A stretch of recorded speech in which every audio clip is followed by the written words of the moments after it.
मेरा नाम सारिया, नौवीं कक्षा की छात्र हूँ।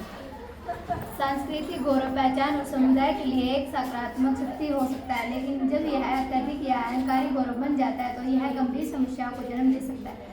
अत्यधिक सांस्कृतिक गौरव की समस्याएं जातीय केंद्रितता और पूर्वाग्रह। अत्यधिक अभिमान अक्सर हम बनावे मानसिकता के रूप में प्रकट होता है, जिससे यह विश्वास पैदा होता है कि अपनी संस्कृति दूसरों से श्रेष्ठ है।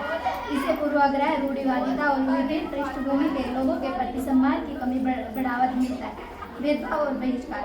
इसके परिणाम स्वरूप अल्पसंख्यक समूहों, परिभाषियों या भिन्न विश्वास रखने वालों को होशिये पर धकेला जा सकता है, बहिष्कार किया जा सकता है और यहाँ तक कि उत्पीड़न भी किया जा सकता है, जिससे एक शत्रुता पूर्ण सामाजिक वातावरण का निर्माण हो सकता है। संघर्ष और शत्रुता। अत्यधिक सांस्कृतिक गौरव अंतर्राष्ट्रवाद, राष्ट्रवाद संघर्ष का एक प्रमुख कारण है, जिसमें कार्यस्थलों पर सामाजिक शोषण से लेकर बड़े पैमाने पर जातीय या राष्ट्रवादी हिंसा और युद्ध तक शामिल है। परिवर्तन और प्रवृत्ति का प्रतिशोध।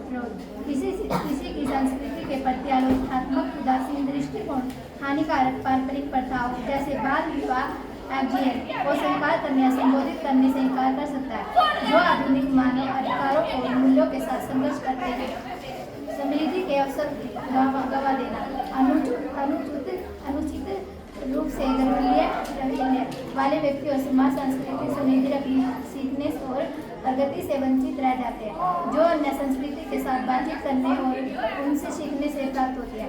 समस्याओं के कारण। दूसरों का वह समस्याएं अक्सर व्यक्ति की सांस्कृतिक पहचान को होने या बाहरी प्रभाव से अनुभूत होने के बहस से उत्पन्न होती है, जिसके कारण व्यक्ति रक्षात्मक बहिष्कारवादी रुख अपनाता है। शिक्षा जागरूकता का अभाव।